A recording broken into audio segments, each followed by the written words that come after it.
Hello and welcome back to the Optometry Money Podcast, where we're helping ODs all over the country make better and better decisions with their money, their careers, and their practices. I am your host, Evon Mendrin, certified financial planner and owner of Optometry Wealth Advisors, a no-commission financial planning firm just for optometrists nationwide. On today's episode, I am joined by Bethany Fishbein, CEO of The Power Practice, as well as co-owner of her own optometry practice. We talk all about how mindset impacts the success or lack of success of your optometry practice. And we dive into a few common mindsets or beliefs that we've seen that really limit the potential of optometrists and how we should approach changing the way we think for the better. And I think we all underestimate how much of our success and enjoyment in life and in our careers and businesses is limited by or created by what we believe and how we think. And even if you're not a practice owner, this same concept can be applied to your approach to your career and your potential as a great, excellent practitioner. And if you have any questions on today's show or ideas for future episodes, you can send over an email to Evon, E-V-O-N, at optometrywealth.com. You can check out today's show notes on the Education Hub on my website, www.optometrywealth.com. And one thing I wanted to mention is I've been getting some questions about President Biden's recent student loan announcement, about the payment freeze, about forgiveness and discharge, or about the new income-driven repayment plan. I wrote an email newsletter diving into the details and what that means for optometrists last week, and I put a link to that newsletter in the show notes. So take a look at that, check that out, and I'll plan to put that on my website as an article as well. If you have any questions about that announcement, or your student loans in general, reach out to me or feel free to schedule a time through my website for a no-commitment introductory call to talk about that as well. And without further ado, here is my conversation with Bethany Fishbein.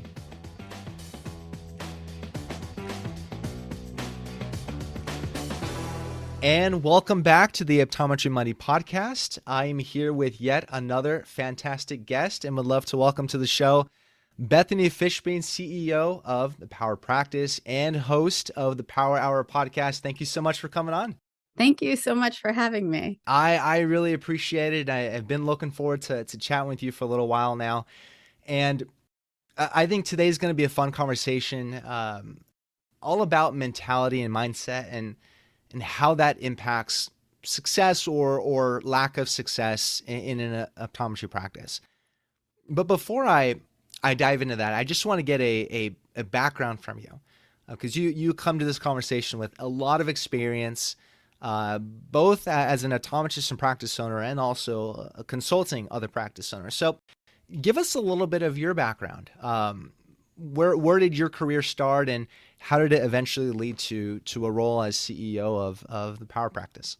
Sure. I graduated from New England College of Optometry in '97. Met my husband there. We were classmates and we got married August after graduation. So coming up on 25 years in about 2 weeks. Oh, congrats. And thank you. And we both went to school thinking that we wanted to be in private practices. I actually got a job while I was still in school. Right after graduation, started working in a private practice in New Jersey. And honestly, at that point, I thought I was done. I was where I wanted to be. It was a great practice. I was going to become a partner and all of that. And on that path, realized that there were things in that practice that maybe just weren't being done the way that I would have done them. I was very much considered a junior partner, and so my ideas weren't always taken or things like that. And on one hand, I know now they shouldn't have been. I was like 26 years old and I don't know, they seemed like the best ever ideas at the time, but they probably weren't. But started to become less happy, less satisfied there, and ultimately ended up leaving after a couple of years. Jonathan was in a different private practice, and same thing. It was a great practice, great experience. But when you're an employee and you have complaints or concerns, you come home and there's only so much you can do about them. Yeah. And so we started to get the mindset that we wanted to do our own thing, and we opened our practice in July of 2001. Yeah, so you saw things that you would have done differently. You had your own ideas about how maybe the practice should be run, and you wanted to blaze your own trail. So you ended up doing that with your husband, and I can definitely relate to that in my own experience and my own career decisions to cold start a financial planning firm. And I think probably a lot of other ODs can hear that as well, and in their own cold start experiences. And so you started a practice with your husband. How long has that practice been running now? Just hit its 21st birthday. 21st birthday. Wow. Yeah, I know. You came into this saying, "Oh, Bethany has a long history of experience." So I'm already feeling old, and no, that's just celebrated 21 years. So how was it then? What was the experience working with your spouse for that long, co-owning a business together? It's amazing, and we've done it for so long that it's only recently in the last year, since I've been working with Power Practice and I'm working at home more than I'm at the office, that this is our first experience having different jobs. And so, for our whole marriage, really, we come home and talk about work stuff, and it's the same work. Yeah. And so it's the same level of care. Yeah. And it's hard to imagine what everybody else sees as normal, which is spouses talking about different work people, and the other spouse being like interested because it's your husband, and so you have to kind of listen and you're interested, you're invested, you want them to do well, but it's very foreign for us to have that different level of investment ourselves. Yeah. We've loved it. And are there any particular challenges that come with co-owning a business with your spouse, or are there certain conversations that you only leave at work and don't bring into the house? Like what are the different things you have to keep in mind for doing that? I mean, there's lots of challenges and lots of wonderful things. That's probably a podcast episode in its entire self, because there's a lot of husband and wife optometry practices. I think one of the biggest challenges for us was learning learning to communicate so that I understood when he was venting and when he was looking to problem solve, and vice versa. So always Jonathan's been like the practice guy. He loves seeing patients. He likes insurance, all the things that just were his areas of interest. And I like the staff management side and the goal setting and that kind of stuff. So sometimes he would complain about something, like, I'm sure it's happened once or twice that he's come home and complained about a staff member or something that they were doing. And immediately, because I was hiring and training and managing the staff, I would jump into, okay, this is a meeting, the boss wants me to fix this. And he was coming into it as a husband venting to his wife about a bad day at the office. Yeah. And so we really had to learn, like, wow, that must be frustrating. Oh, that sucks. Here, let's go sit outside and have a beer. Yeah. Versus, okay, let me schedule a meeting to correct this immediately. Yeah. So that was one of the challenges. And I think the other is just that because we work together, and because most of the time we both absolutely love what we do, it totally bleeds into all of the outside of work conversations. And we've sometimes on and off taken the advice, like, okay, let's have a meeting once a week and talk about work, and then we don't have to talk about it.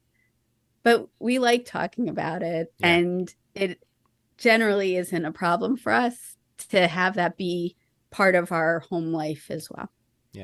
Yeah, that's interesting. You're kind of juggling hats, and you got to figure out mid-conversation which one you need to be wearing at that point. And you came together with a mutual fascination and excitement around optometry and what you're doing, but also complementary skills, or at least complementary interests, which I think is important in any partnership or any co-ownership relationship is you're bringing together interests that complement one another. So I think that's pretty cool. How did you get started then and get connected with the Power Practice? How did that start? We actually hired Power Practice, or at that time it was just Gary Gerber, as our consultant when we were opening. We were very much optometrists and had thought about private practice, but had never really thought about opening our own. And so when we started to talk about, could we do this? Is this a feasible path for us? We didn't know. And so we contacted Gary. He was in New Jersey at that time, about an hour and a half from us. And we went up to his practice and just talked about, could we do this? And once we determined that we could and we were going to, it was really such an easy decision to have somebody who knew all of that stuff be able to guide us to fill in all of the things that at that time we didn't know. We knew how to do optometry. We knew what we wanted in a practice, but we really didn't know how to get there and how to make the zillion little decisions that a new practice owner is faced with every single minute of every day.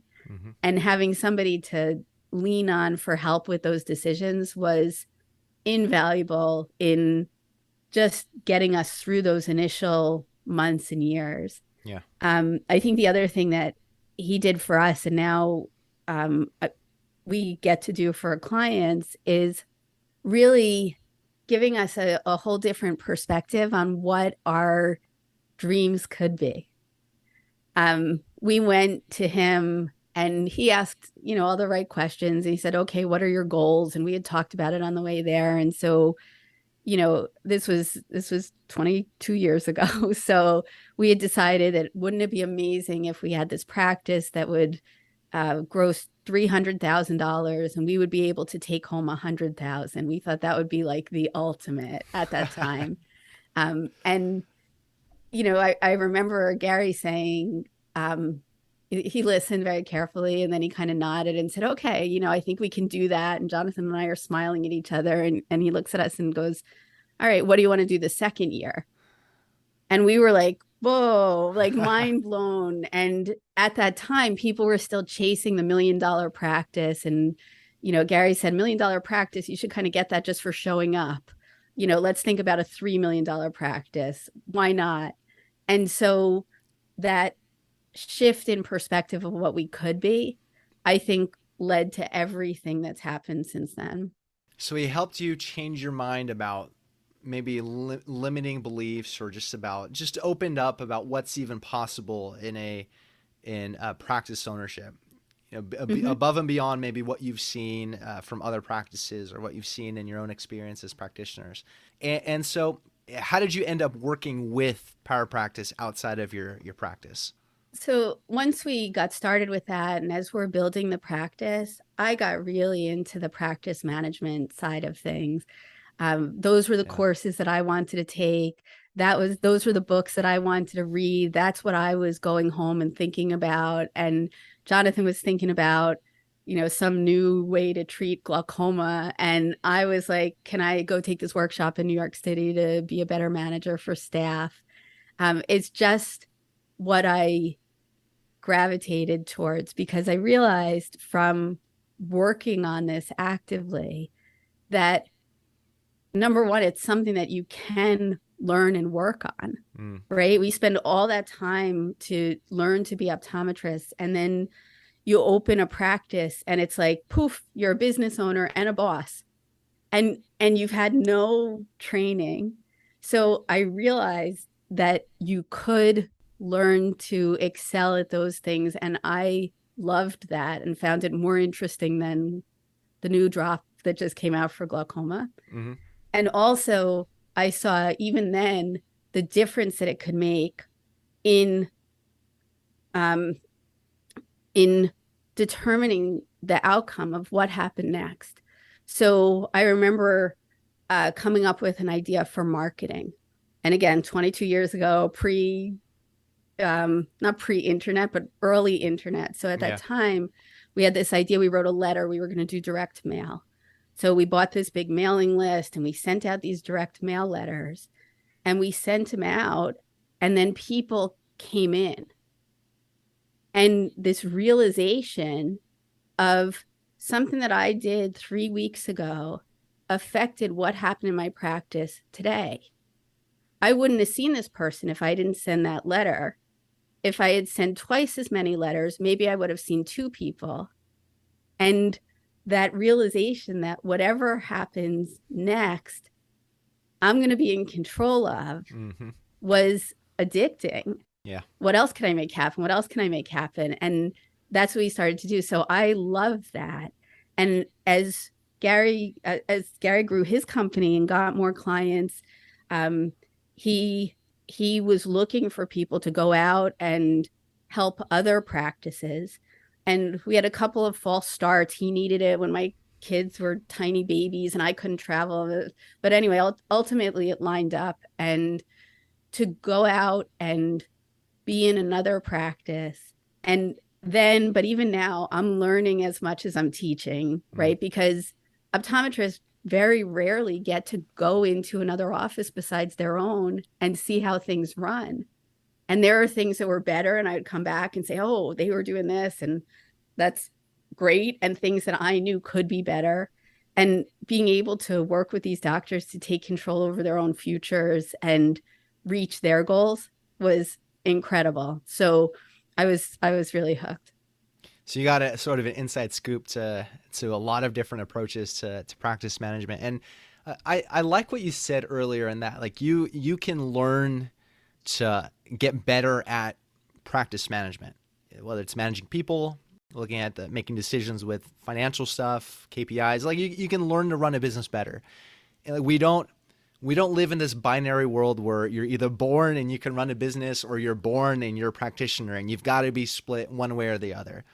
Like you can gain skills. You can learn about how to do things better and to become a practice owner, even if, because I think any optometrist is going to school to learn optometry and they're not learning about, they may take a class about practice management, but they're not really learning what it means to own a business. And so almost everyone early in their careers is starting from scratch a little bit. And I think that's such an important point. Like you can learn to get better at these things if you want. You know, if that's what you really want. And not everybody realizes that. Yeah. So that's like people don't know that. And it's not that they don't know. They kind of know, but they don't know where to go or where to look, or they think that I must need an MBA. Should I go and get an MBA? Because our whole lives, the path to learning more about something is getting into a school program, sitting through the school program, doing the classes, taking the test, completing the program, getting the degree. That's as optometrists. You don't need an MBA to run an optometry practice. You could, but there are so many paths to learn more about business management. Many of them are free, inexpensive. Yeah. Some are just as simple as having the conversations. Yeah.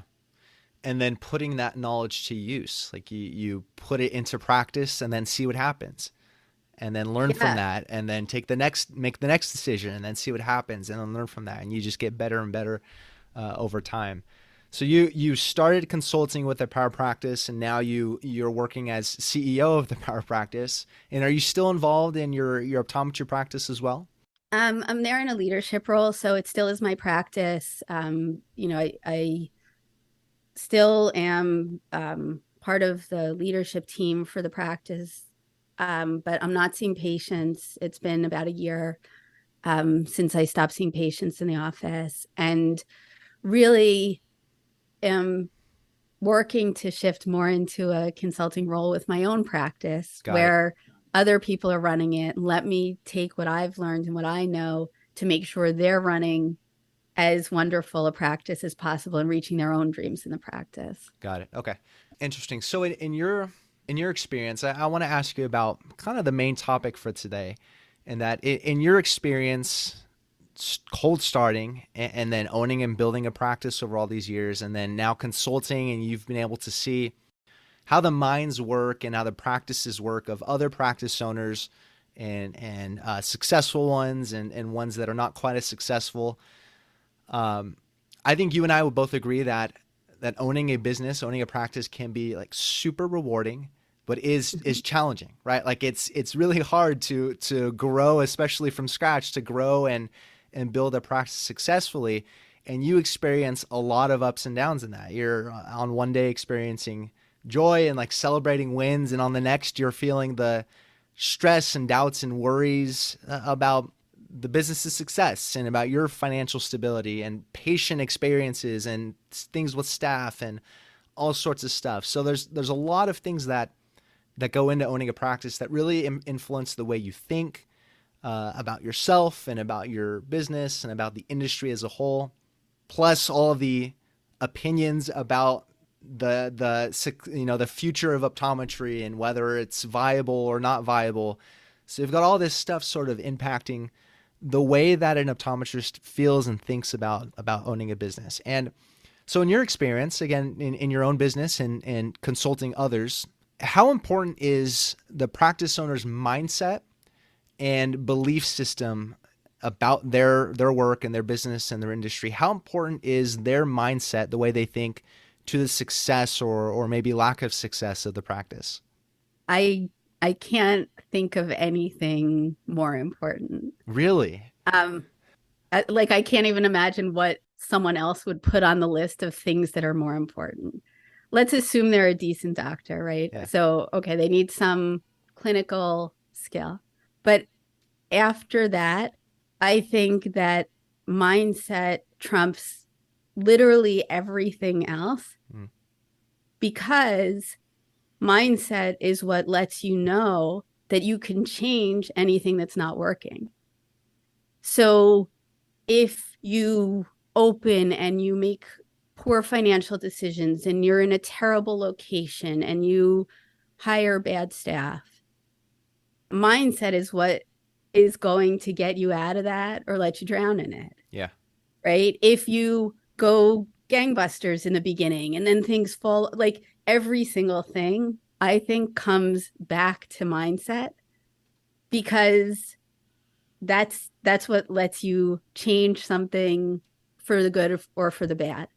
So I think that a practice owner has to own that responsibility, that ultimately whatever happens in this practice is really up to them. And there are outside factors that you can't control. There's payments from insurance. They're going to reimburse you this amount. Like, you can't change every little thing, but changing how you're going to deal with those things is what determines not only success or lack of success, but level of success that you're going to get to. So to me, it's important enough that I don't even know what else is on the list. That's interesting, because I think we sort of want to rush to like the most important things, or like the tactical things, like how do I do XYZ in the practice, or financial stuff or marketing. Like it's more like the tactical stuff. But it's kind of interesting to think about, like, two practice owners can look at the same scenario and see different things in that scenario. Like, one can see opportunity, like, oh, I can make these changes and improve XYZ, and there's opportunity there. And another can see no opportunity. I mean, it can see sort of like, I'm just going to throw my hands up because nothing's going to work and I have no impact on it. And in financial advisory world, there's a coach that does a lot of work with the way we think and the way the brain works. And that what I hear her say a lot is that, we attribute meaning to events. Like, things happen. Yes. Some of it's out of our control, but we're the ones adding meaning to that event. We're the ones adding meaning to that. And we can either say to ourselves, we can either believe that there's nothing we can do about that, kind of throw up our hands and just say we're out of control and it is what it is. Or we can think to ourselves something like, what can I do to make this the best thing that happened to me? Like what can I do? What can I do to make sure that I'm taking advantage of this moment to improve the situation? And a lot of that does come from sort of self-accountability, and that I need to make sure that I'm doing what I need to do to improve the practice. And are there certain things that you've seen, like certain either beliefs or mindsets, like are there certain ways of thinking that you've seen in your experience that have either really helped practice owners excel or really limited them? Like are there certain things you've seen that practice owners believe that way? Sure. One of the greatest limiting beliefs, I think, that we see is people who don't yet understand that they're driving the bus. They're in control of what happens. So you think about optometrists, and I think about optometrists that I've met at meetings, and there's this mindset of people feeling that everything's happened to them, right? And they can't do anything about it. And it's just not true. So when you feel like that, if you feel like these things are happening to you and you can't do anything to control them, therefore you're limited on how much money you make. You're limited on how much the practice can grow. You're limited on how much space you can have. You're limited on the type of care you can provide. You're limited on the type of contact lenses that you can use, or whatever the limitation is. That's one of the biggies. And I've met doctors, clients we've worked with, who've come in initially saying, I don't want to practice anymore. I made a mistake. This is not the right career for me. There's too many external factors making it too hard. And then when they learn that they're able to shift their reactions and make the decisions and pivot the business and choose their direction, they're like, oh, this is fun. I want to stay with this. And years later, they've gone from, I don't want to do this anymore, to, I'm opening a second location. I haven't fully decided if I'm going to sell off the first one or partner with someone there, so I have it as a source of passive income. And you're like, yes, you get it. So I think that's one of the biggest. And it's something that when I talk to students or people just opening practices for the first time, I think like that's why you do all this work. That's why you put yourself on this roller coaster that you described of, one day it feels great and then family of three cancels and they were only people on the schedule and oh my gosh, you're going to lose your house, but tomorrow is awesome. And you're doing this up and down. If you are stuck on a roller coaster with no control over that, that's like, it's hard to imagine anybody wanting to put themselves through that. Yeah. Yep. But if you've got that control panel with all of those gears and switches where something happens, right? And you say, bam, there's an electrical situation in the town. My power is out for today. We all went through it a couple of years ago. Bam, pandemic, you have to close your office for 10 weeks. Like, I'm sick, staff is sick, all the things that can happen, but you've got the control panel and all the little gears and switches to say, okay, bad weather with an electrical emergency, here's how I'm going to change course. Yeah. And you just do it. And that's fun. For some people, that I can see that how that is such a limiting belief, and I think it can work against a practice owner when they want to try to do things, not just about like the risks of business ownership, but about trying to change their lifestyle in a way that they want. One example is okay, how many days would you like to spend outside of your practice, like enjoying life, vacations? It's okay to take vacations, practice owners. Like how many days would you ideally want to spend outside of your practice? And a lot of times the first reaction is, well, I can't. Like I have to be in the practice. Like, I can't control the days I'm out of it because I need to be there. Well, the change in mindset is, well, what would it take?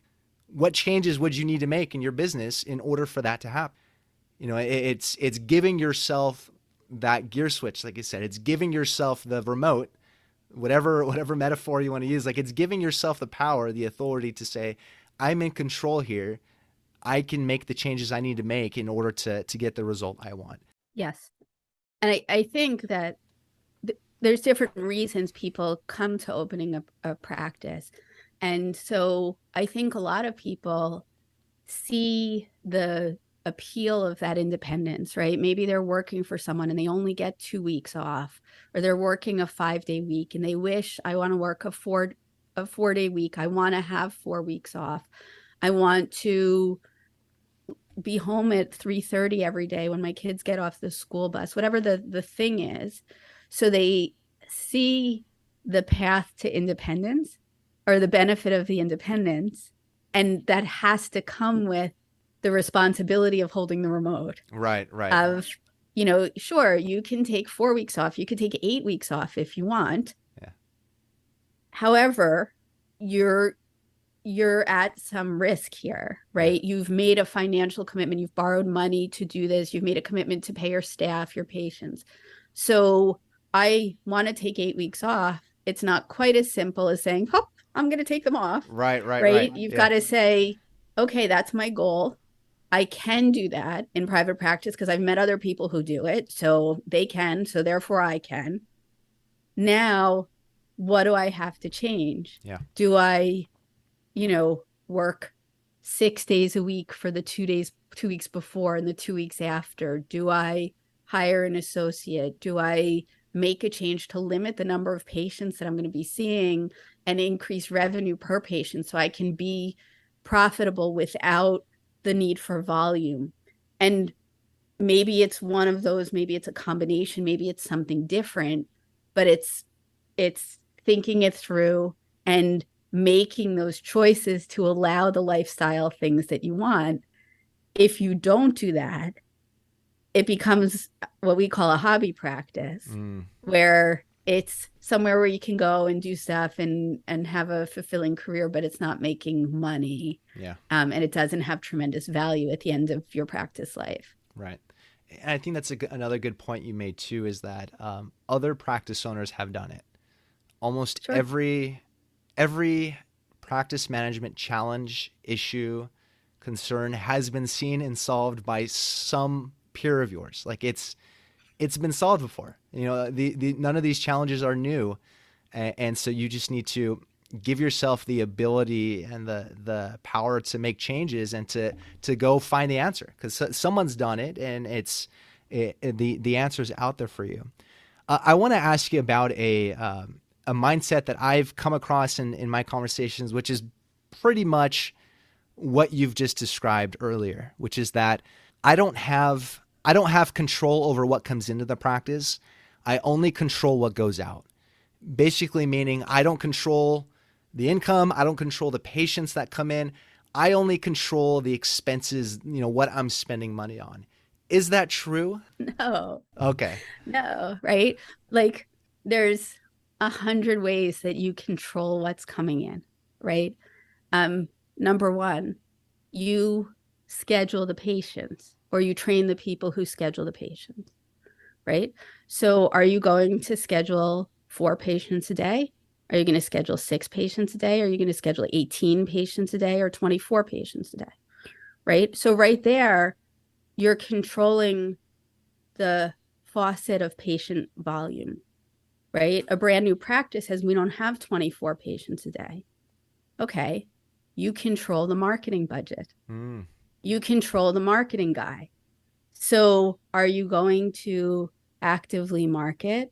Are you going to post on social media? Are you going to look for ways to meet your neighbors and introduce yourself to the community? Or are you going to turn that faucet back? And at different stages of the practice, you might be doing one or the other, the thing to remember is that you've got your hand on the faucet. Once the patients are in the office, what are you going to do? Are you going to take a retinal photo before their exam? Are you going to require the retina photo? Are you going to charge for the retina photo? How much are you going to charge for the retinal photo? Are you going to discipline or correct the staff member who's not doing what you want with the retinal photo, right? So you're controlling that. In the exam room, you're making recommendations to your patients. Your patients are coming to you with a problem. They're saying, Doc, I'm having a hard time seeing because I'm on 3 different computer monitors at work. Are you going to tell them their prescription hasn't changed? Or you're going to tell them their prescription hasn't changed and that the glasses they're wearing, the progressives they're wearing aren't the best visual option for their workday that they're spending 9.5 hours a day. And by the way, they should also have sunglasses for the way home, right? Are you going to listen to your patients and have products that they want to buy? Are you going to be aggressive and timely in collecting insurance money? Are you paying 3 people to take care of patients when you don't have enough patients to require 3 people to take care of them? So you're very much in control over the amount of money that comes in. Are you going to prescribe glasses for that 8-year-old -2, or are you going to treat their myopia? It's a clinical decision and it's a financial decision at the same time. Yeah. You just listed like 100 things that the owner has direct control over. I mean, in one way or another. And all of those directly or even indirectly impact revenue in some way. Yes. And again, I'm going to say one more thing. Sorry. Yeah. I get passionate about this. Yeah. But it's not only affecting revenue, that encounter. The other thing that it's important, especially for newer in practice owners to understand, is that they're setting at that first visit the precedent and expectation for what's going to happen at every visit after that. So if somebody comes in and they're getting a retinal photo and they're getting this exam and they're walking out with a year's supply of contacts and 2 pairs of glasses and they are spending $2,000 that day at the eye doctor, in their head next year when they come is, oh, eye doctor, all right, so that's going to be about $2,000. Where if they go and they do their whole thing and they get what's covered by the plan and they walk out and their $10 copay, they come back next year and they think, all right, eye doctor, $10 in their budget column. And so it not only affects you right then, but it creates habits for years to follow. Yeah. And how much does the way that the practice owner feels about that and thinks about that and shows up to work each day around that, how much of that thinking and mindset impacts, I want to say culture, but like just the way that the staff and the other optometrists show up to work? Like how much does mindset spread, from practice owner through the rest of the team? The practice owner largely creates mindset for the rest of the team. So we're talking about money today because you're a financial planner. It's your podcast. It's what you talk about. Yeah. The danger in this mindset, if you look at all these things of here's ways I can make more money, right? And then you're constantly talking to staff or associates, here's ways I can make more money. Here's ways I can make more money. Then it spreads, but what spreads is the owner's out to make more money. And as an employee, you're not making more money. And it's not super inspiring to make money for someone else.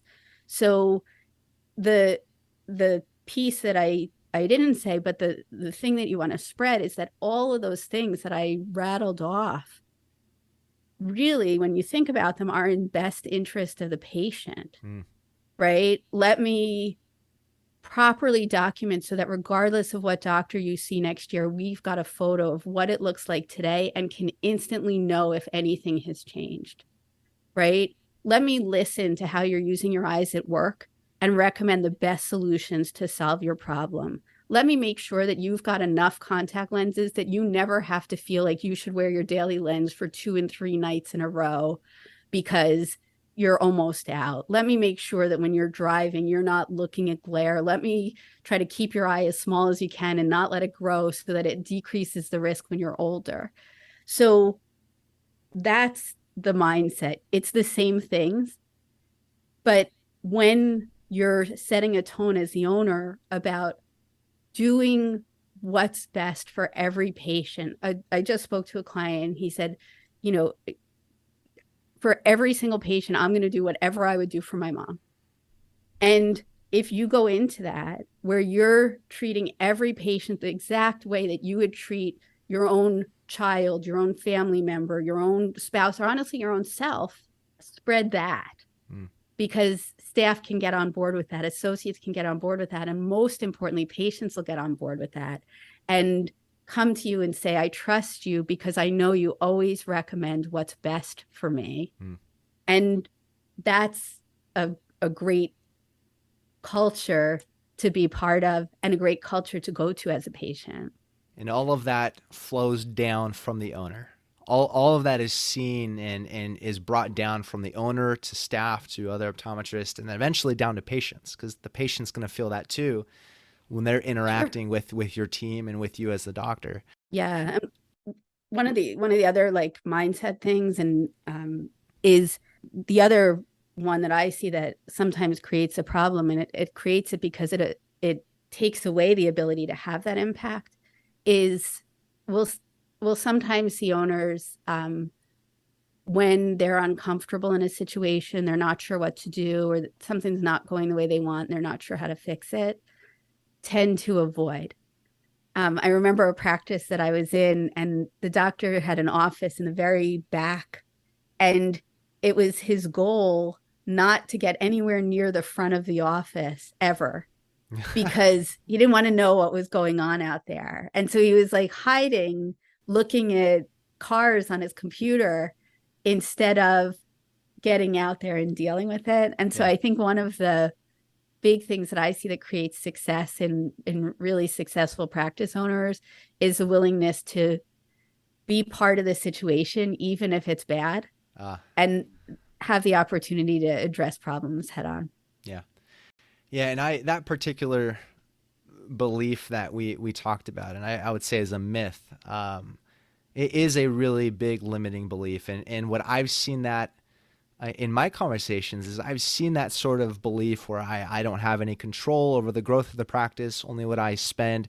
Like I've seen that sort of leach down into other areas of their life and their finances. It's, they don't, just in my limited conversations, those particular owners aren't really having a focus or a concern about the details in the practice, like the financials or any operational KPIs, or on like the performance month to month, quarter to quarter. There's no real focus on that. And why would you? If things are out of your control, it just sort of is what it is. There's no bookkeeping help, so you really don't know whether the numbers are even accurate. I've seen where when you think about that, is things that should be investments in the practice are really just looked at as expenses to be cut or limited. Things like marketing or other things like bookkeeping and other professionals like consulting that will help you grow your practice, or free time. So, and then it leads to a lot of those practice owners looking for other ways to grow wealth. Like what are ways I can grow wealth? What are other shiny things I can invest in that's going to get me to my goals? But that's neglecting the incredible investment and asset right in front of them, like their practice. And the reality is the formula for a lot of practice owners is to focus on and run a successful, healthy practice, and then use that cash flow to do a lot of the boring stuff, the vanilla stuff that's already at your disposal. It sort of leads them away. That sort of thinking leads them away from focusing on the practice as an investment, as a key part of their wealth building, and looking for other things. So I definitely see that as a limiting belief. Do you have anything else to add to that before I jump to the next question? I think if you're doing that, you're missing the fun of it. Yeah. Like, of course, you can be a wealthy optometrist without owning a practice. Yeah. So there are lots of other investment vehicles. But the fun of a practice is that it serves multiple purposes, right? It creates cash flow. And the amount of cash flow is largely within your control. It lets you work in a place that you want to work. It lets you create a workplace that you want to be in every day. And you're building an asset, just like when you own your home and you're paying off your mortgage and you redo your kitchen, it gives you a nice place to cook. And then it increases the value of the house when you sell it to someone else. And a practice is doing the same thing. So at the point you've made this step to have the practice, then do the things, because they increase the value and make it more fun and increase the cash flow. It feels like win-win-win all around. Yeah. Yeah. And I definitely don't, come to this conversation as someone who doesn't have a lot of this like head trash, like I think any business owner to a point is going to have, maybe any professional, any optometrist is going to have doubts and fears and worries and concerns about their ability to serve patients and to run a practice and to provide for their family and to do all these things. So I definitely carry all those things as well. So Bethany, how would you coach another practice owner? Like, how would you help them to get out of these limiting beliefs, to retrain their brain to seeing opportunity? Like how would you help them change the way they think? Okay. I think there's a couple of things I'm thinking about. One of the first things I think is to get them having conversations with people who know that their limiting belief is a myth. And I think that that's one of the dangers today of so much conversation on social media. You don't know who's answering. And so everybody has a bad day, but you post your bad day. And if you get 50 other people saying, yeah, me too, I also had a bad day, it makes you feel like that's normal. On one hand, it's good. It's normal to have a bad day, but it's not normal to assume that the rest of them are going to be bad from here on out. Yeah. So I think that being part of a community where people believe that people know that they can actively make changes in their practice to improve things is important, because then you have a bad day and it's like, yeah, today is a bad day. Yeah, oh, I was in that situation 4 months ago. Here's what I did to get out of it, which is very different. So that's one. The second thing I think is that I think that one thing we do with clients when they feel that way is we encourage them to make one small change and measure it to see the impact that it has. So I'm thinking about a client now, and they knew things could be better, but they didn't quite know how to make them better. We looked at some of their numbers and we said, okay, they're doing they were doing some screening tests before the exam, and they were doing them on about 12 to 18% of patients. So let's work on this one thing.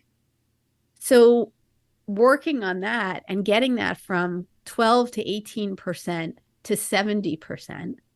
Sure, right? That in itself generates a lot of money for the practice. So it's worthwhile.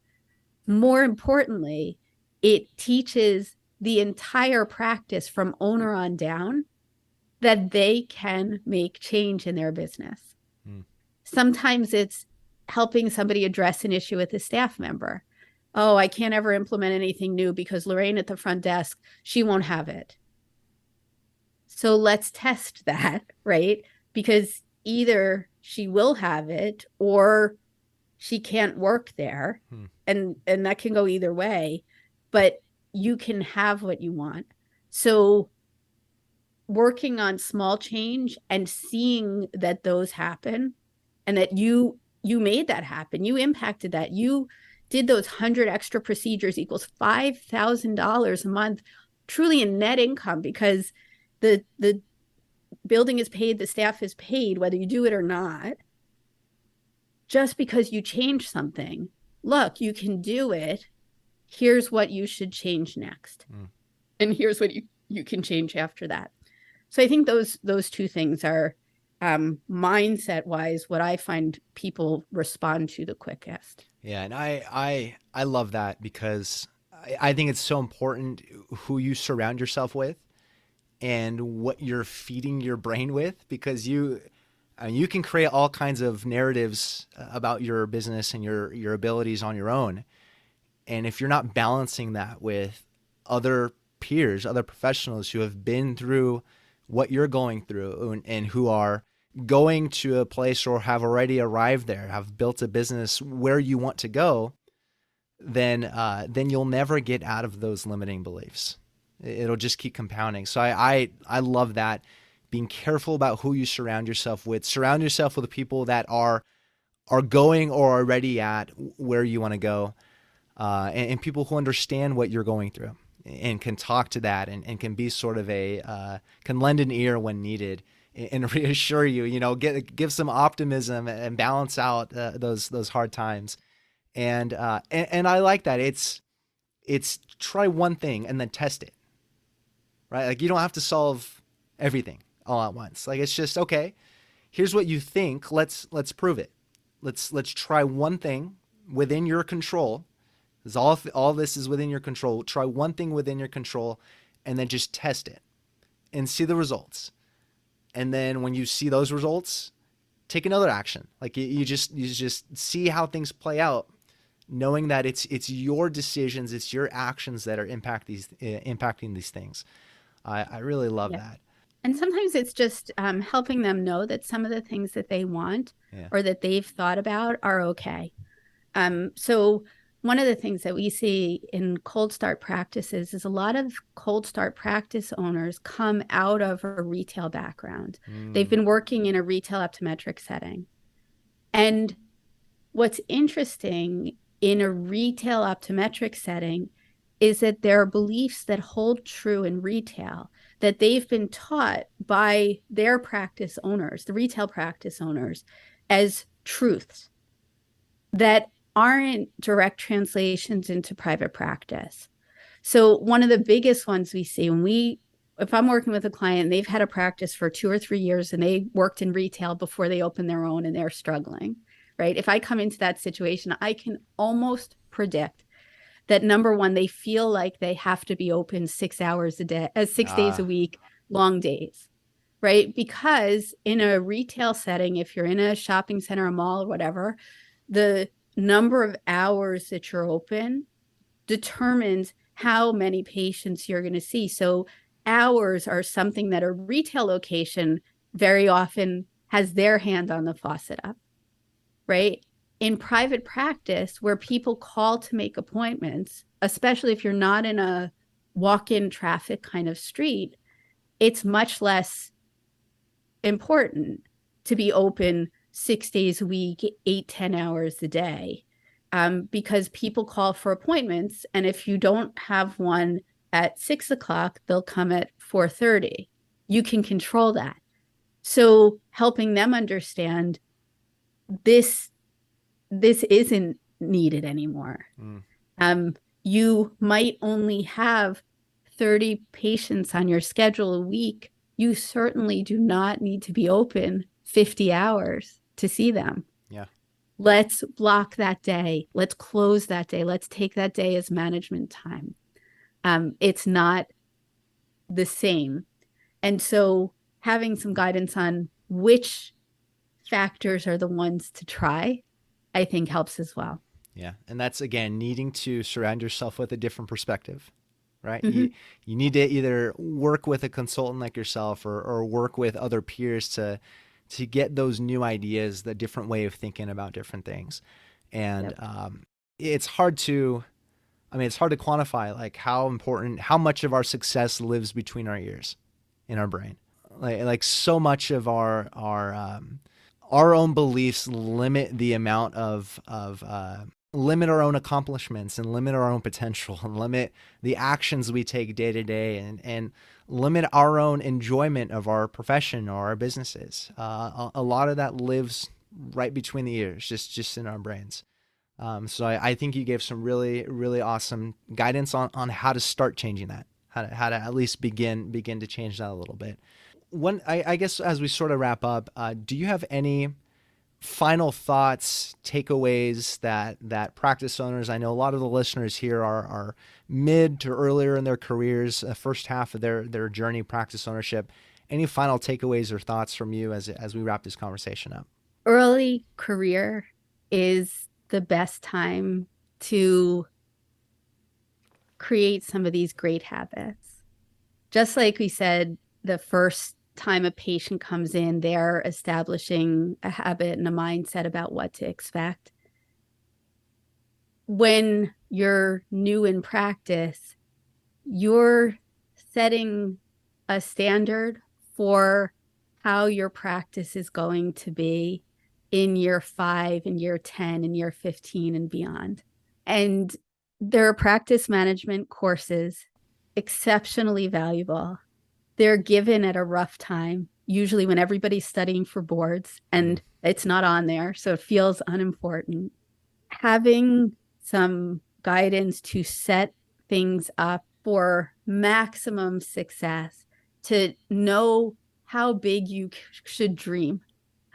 Like us, if we would have gone in thinking maybe someday we'd have this $300,000 practice, honestly, that's probably what we would have had.